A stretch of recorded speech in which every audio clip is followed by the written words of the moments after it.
and begin discussing there, skipping 9 cantos. So that was useless, because the speaker wasn't qualified to speak on Bhagavatam. He didn't know that to go to the 10th canto for ordinary people is not possible. They have to be elevated gradually through devotional service and through hearing preliminary information. And the audience was not interested in making spiritual advancement. They were interested in getting wealth, getting their benefits through family, society, going to heavenly planets, or merging into the Brahman, becoming one. These were their goals. So the whole thing was a farce, as far as they were not emulating Parikshit Maharaj, the speaker, the hearers, and the speaker wasn't emulating Shukadeva Goswami. So there was nothing to compare. It was just an imitation. So that Prabhupada strongly condemned, and he didn't want anyone to do that. Now you may see in India now that our temples and many of our leading devotees do hold Bhagavad Saptahas. You may wonder why they do that. If Prabhupada didn't want it, I wondered. So I found out that Prabhupada had told one of his disciples, Yasomati Nandan Prabhu, that they were discussing this. He was from India also, Prabhupada's disciples. And he told them that we can also hold Bhagavad Saptaha, but we teach the proper thing and in the proper way. In other words, take the packaging of the Bhagavad Saptaha, because it's become a catchy thing. 7 days, you really concentrate and your whole life will be perfect. So he said, yes, a real devotee preaches, and he preaches according to the Bhagavatam standard going up. So that's why they're doing it, and it's having success. What we learn from that is that even if something is being done wrongly, it can be corrected just by presenting the real thing, doing it the proper way. It doesn't have to be thrown out completely. Because these Bhagavad Saptahas, for the professional people, they draw huge crowds. And the people are really hopeful they're going to get their material desire. So the difference is now they come, and the teacher, the speaker, is teaching them that they should transcend Dharma, Artha, Kama, and Moksha, and come to the platform of Krishna Prema as the ultimate goal of life. So by giving them this proper direction, then the whole thing becomes transformed. But we can apply that to anything, even music. Prabhupada allowed the devotees to use modern musical instruments. But what was the topic? The topic was not mundane sense gratification. The topic became Krishna. Krishna was the center of attraction. It can be used. And in every occupation, one can use it to glorify Krishna. If one's a scientist, he can prove that the topmost goal of science, of any particular science, is Krishna. The source of any science is Krishna. How Krishna can be proven, just look at astronomy. You can understand that Krishna is so great. He's the mastermind, the master programmer of this universe and millions of universes. So that's using one's occupation, one's learning, or one's abilities in the service of Krishna to glorify Krishna. So that's the great gift of Srila Rupa Goswami and the Vaishnavas, is that anything that can be used in Krishna's service shouldn't be rejected or thrown away. It's like if someone becomes famous, it's not that he has to give up his fame. He can use his fame to glorify Krishna, as George Harrison did in Prabhupada's presence. He was extremely famous. So rather than give up his fame, he introduced Krishna, and his fame helped so many people become Krishna conscious. That was the proper way to do it. Prabhupada didn't ask him to give everything up, give up his music, give up his fame.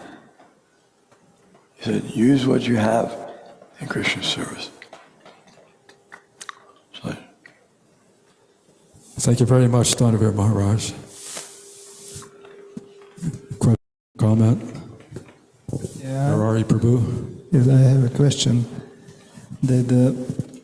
By this discussion of Srimad Bhagavatam, we can see like these two different like results of the hearing, like, and it seems that it is the different result is by the different intention of the hearer or of the speaker, like we said. And this is my question, if you can say something more how the intentions are working and how can they be corrected. Maharaj was something spoke about. I missed it. Can his microphone be up louder? Missed the point. You said, how can intentions? Yeah, yes, how intentions are working, like in our life, and how can we change to Krishna consciousness.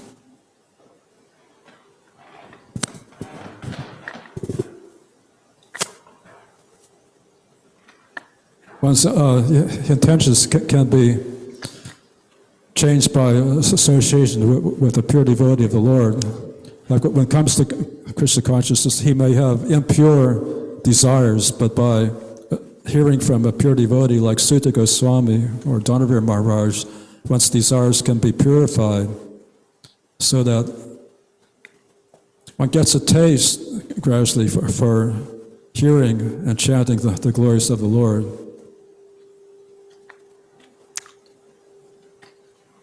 It's not artificial.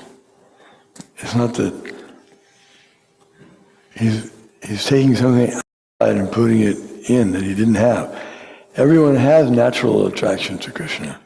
It just needs to be reawakened. It's not like teaching a child. Every child starts to want to walk. At a certain age, I don't know what exactly the age is, but quite young, they start trying to get up. And they have this innate yearning that I must walk. I can walk. And if someone looked at them in the beginning, says, he's not going to be able to walk. He might not be able to walk he may fall many times before he actually walks. But he knows, I'm going to make it. And he's determined. And it doesn't matter how many times he falls. He doesn't become discouraged. Even if people laugh at him. If you laugh at the child, it's not that the child becomes discouraged and says, I'm going to give up trying to walk. He doesn't care. Laugh. So that innate yearning is there in every soul, that we want to know where the universe comes from, what's out in space, what's the goal of life, who am I, who's God, what's the right thing to do, what's all these things. They want to know that. And so when they get the proper answers, the proper story, immediately they change. Yes. Now, if they're very covered, it may take some time. It can take a long time or it can take a short time.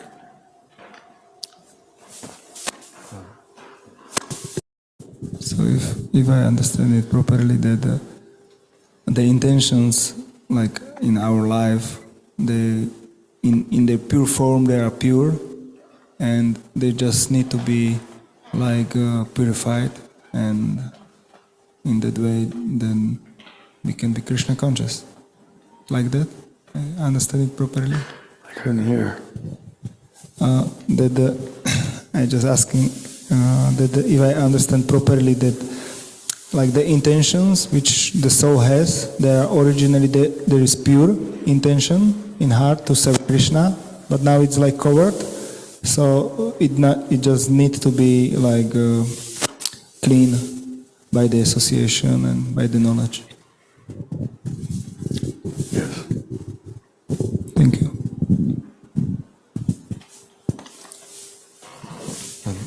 Yes. Nath Prabhu. Hare Krishna. So, Prabhu, I have a question in relation to, you had mentioned the 5 relationships, 5 eternal loving relationships with the Lord. So I was noticing our acharyas pray in the Damodara Astakam that they don't want, liberation in Vaikuntha, or in other words, like the goal is Goloka Vrindavan. And I was wondering, like, what if the eternal position of that devotee, his relationship is like Sankhya Ras or Dasya Ras? Do they still go, to Goloka Vrindavan? And is that like, do they reach their perfection in that way, or are they bound to lower planetary systems?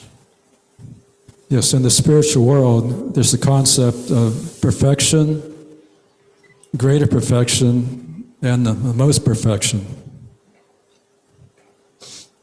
It's said that the highest abode is Goloka Vrindavan, and in the Vaikuntha planets, there are also devotees, and they are engaged in service to the Lord, but the higher 2 rasas are not visible in the Vaikuntha planets, but in Goloka Vrindavan, all 5 rasas are present. The flowers and trees and birds are serving Krishna in Santa Ras, and there are devotees serving Krishna in Dasya Ras, there are devotees serving Krishna in the parental Ras, and also devotees serving Krishna in the conjugal Ras. But in Goloka Vrindavan, all the rasas are permeated by Madhurya Ras.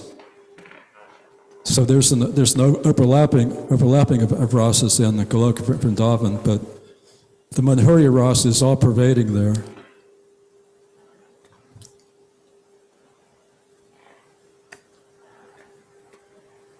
Thank you, Donovan Maharaj, and the assembled Vaishnavas for patiently hearing. All glories to His divine grace, A.C. Bhaktivedanta Swami Prabhupada. It's time for the Sankirtan Festival.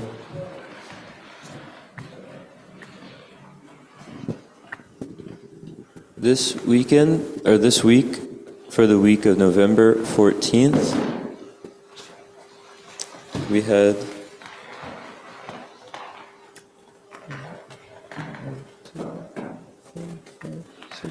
7 book distributors, and we'll read the scores for the pleasure of the assembled devotees.